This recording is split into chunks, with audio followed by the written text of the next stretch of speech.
Chapitre 2. Monsieur Luckner. Lorsque Shandcock et Jacques Bellegarde se retrouvèrent dans la rue, la première phrase que prononça le journaliste fut pour demander au détective si celui-ci était content de lui. Très, répliqua nettement le grand limier. Vous avez admirablement joué votre rôle. Et ce n'était pas commode. Surtout avec un gaillard tel que Ferval. Vous ne pourriez pas me décerner un compliment plus agréable. Et il n'y a qu'un moment où j'ai eu peur. Quand donc?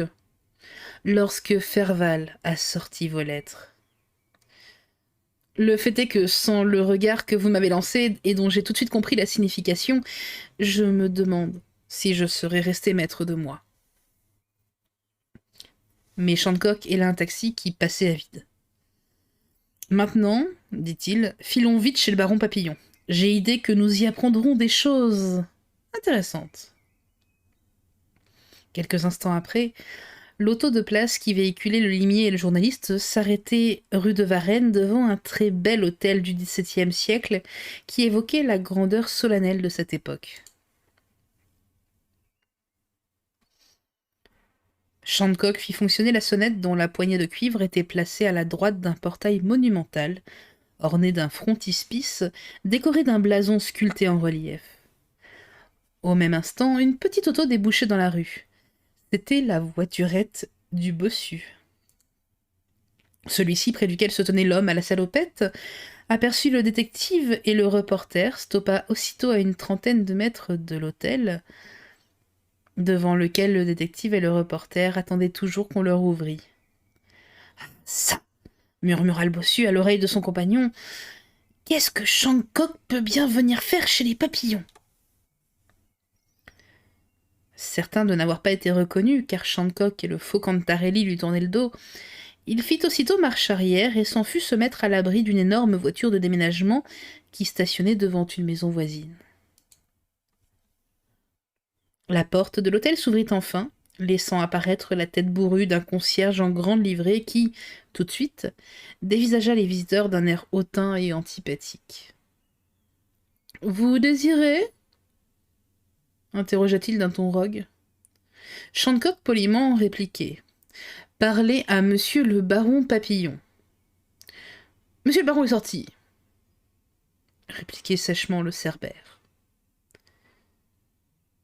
Le détective insistait.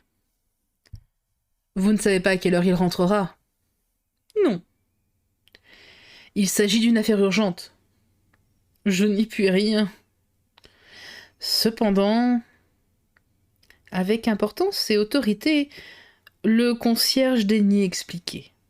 « Vous n'aurez qu'à écrire à monsieur le baron Papillon pour lui demander une audience en lui exposant le but de votre visite. »« Comme un ministre. » goguenardait le limier. « Parfaitement, comme un ministre. » martela le concierge, fermé d'ailleurs à toute ironie. Et il referma la porte au nez de son interlocuteur.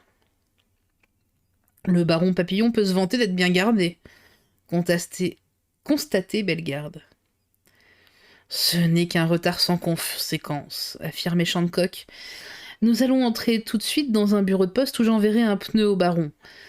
Je suis certain qu'il me répondra d'une façon favorable et immédiate. Et tous deux s'éloignèrent. Le bossu qui les guettait les vit disparaître à l'angle de la rue. Il attendit encore prudemment quelques instants, puis, remettant sa voiture en marche, il s'en fut arrêter devant l'hôtel et fit entendre 2 coups de klaxon. Presque aussitôt, la porte d'entrée s'ouvrit à 2 battants, le concierge reparut. Il n'avait plus son air renfrogné et souriait même au bossu qui, tout en restant à son volant, l'appela près de lui. L'homme en livrée s'approcha aussitôt et, soulevant sa casquette, il fit « Bonjour, monsieur Luckner. Vous avez fait une bonne promenade ?»« Oui, très bonne. » répliquait le complice de Belphégor. Puis il interrogea aussitôt. « Que désiraient ces gens qui viennent de partir ?» Le portier déclarait. « Parlez à monsieur le baron pour une affaire urgente et grave. » Le bossu réfléchit un instant, puis il reprit. « Monsieur le baron est-il là ?» Non, monsieur Luckner. Il est sorti avec madame la baronne, il ne rentrera que tard dans la soirée. Bien. Et se retournant vers l'homme à la salopette, le bossu lui dit à haute voix. Je n'ai plus besoin de vous. Et se penchant à son oreille, il murmura. Il est grand temps d'agir, à ce soir, 11 heures, où vous savez. L'homme à la salopette fit un signe d'acquiescement et sauta à terre. Le bossu remit sa voiture en marche. Après une manœuvre des plus correctes, il pénétra dans la cour de l'hôtel et s'en fut ranger sa voiture dans le garage qui remplaçait les écuries d'antan. Puis, gravissant le large perron, il pénétra dans un vestibule, gravit un escalier aux marches de pierre et à la rampe de fer forgé qui donnèrent accès au premier étage, traversa une antichambre et pénétra dans un cabinet de travail, moins vaste que celui du château de Courteuil, mais tout rempli de meubles et de bibelots qui en faisaient un véritable musée. Mathias Luckner, d'origine indécise et de pays incertain, était acheteur, pour le compte d'un grand marchand d'antiquités parisien, lorsqu'il fit chez son patron la rencontre de M. Papillon. Par sa vive intelligence, son apparente honnêteté et sa connaissance remarquable du bibelot, il ne tarda pas à attirer sur lui l'attention du baron, dont, à force de flagornerie et de bassesse, il acheva de faire la conquête. Papillon, qui n'était qu'un négociant enrichi dans la vente du cacao et savait à peine distinguer le Louis XV du Louis XVI, lui offrit de devenir, à des appointements mieux qu'honorables, son conseiller artistique.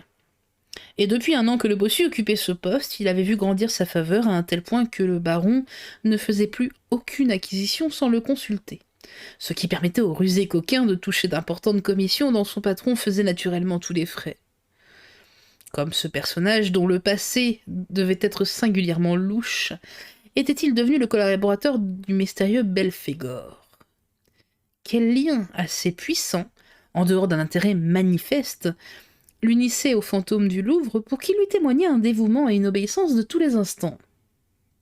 Laissons à Shancock le soin de débrouiller cette énigme, et contentons-nous dès à présent de demeurer en tête-à-tête avec ce redoutable bandit. Après avoir déposé son chapeau de feutre sur un meuble, il s'installa devant une délicieuse table en bois rose, au bronze délicatement ciselé, et il ouvrit un dossier qui contenait un certain nombre de lettres. Luckner les lut avec attention, jetant les unes au panier, conservant les autres, auxquelles il se mit à répondre avec la ponctualité d'un bureaucrate. Cela le mena jusqu'à 7 heures du soir. Il se disposait à se rendre dans le petit appartement particulier que le baron Papillon lui avait fait aménager dans l'aile gauche de l'hôtel, lorsque l'on frappa à sa porte. « Entrez !» fit-il avec sa voix de fausset. C'était un valet de chambre qui, un plateau à la main, s'approchait en lui disant « La correspondance de monsieur le baron. » Le bossu prit les lettres et les rejeta l'une après l'autre sur la table. Seul un pneumatique retint son attention. Après quelques secondes d'hésitation, il se décida à l'ouvrir, et voici ce qu'il lut. « Monsieur le baron, j'ai l'honneur de vous demander un entretien. Il s'agit d'une affaire très grave et qui vous intéresse particulièrement. Veuillez agréer, monsieur le baron, l'expression de mes sentiments les plus distingués. Shancock, détective privé. 5 allées de Verzy, Les Ternes, téléphone W03 45. Luckner eut un ricanement sinistre. Puis il déchira le pneumatique en tout petits morceaux qui glissa dans sa poche. Et tout en se frottant les mains, il murmura « Et maintenant, monsieur Shancock, à nous deux !» Mais tout à coup, il songea. Et si, ne recevant pas de réponse, ce diable d'homme s'avisait de téléphoner à ce crétin de baron? En effet, pour qu'il insiste à ce point, il faut qu'il ait quelque chose de très important à lui demander. Et c'est diablement de moi qu'il s'agit. Diable, diable. La prudence la plus élémentaire me commande donc d'empêcher toute rencontre entre Papillon et Shancock. Parbleu, c'est bien simple.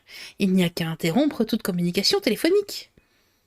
Ceci décidé, le bossu se rendit tranquillement dans la salle à manger où l'attendait un excellent dîner auquel il fit largement honneur.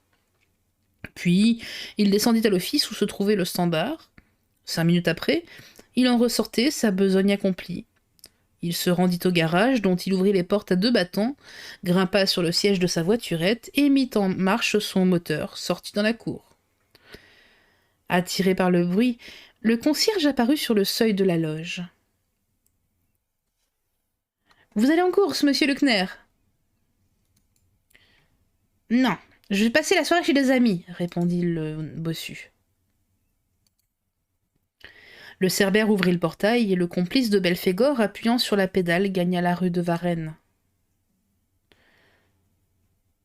À une allure modérée, il atteignit le boulevard Saint-Germain, obliqua à droite dans le boulevard Saint-Michel, traversa la place de l'Observatoire, monta jusqu'au Lion de Belfort, longea l'avenue d'Orléans dans toute sa longueur et, un peu avant d'atteindre la barrière, s'engagea dans la rue de Bonnier. Puis dans une impasse faiblement éclairée, à bordée de maisons, ou plutôt de masures qui profilaient à la clarté de la lune leurs silhouettes lézardées. Stoppant devant une bicoque uniquement formée d'un rez-de-chaussée que surmontait un toit, auquel il manquait un certain nombre d'ardoises, il arrêta son moteur, boucla le flic adapté au volant, se dirigea vers la maisonnette et, tirant de sa poche une assez grosse clé, il l'introduisit dans la serrure d'une porte pratiquée au milieu de la masure entre 2 fenêtres qui, garnies de barreaux de fer rouillé, ne laissaient filtrer aucune lumière. Et s'introduisant à l'intérieur, il referma derrière lui la porte, puis ce fut un bruit de verrou que l'on tire, de chaînes que l'on tend. Qu'allait donc faire le bossu en ce lieu sinistre ?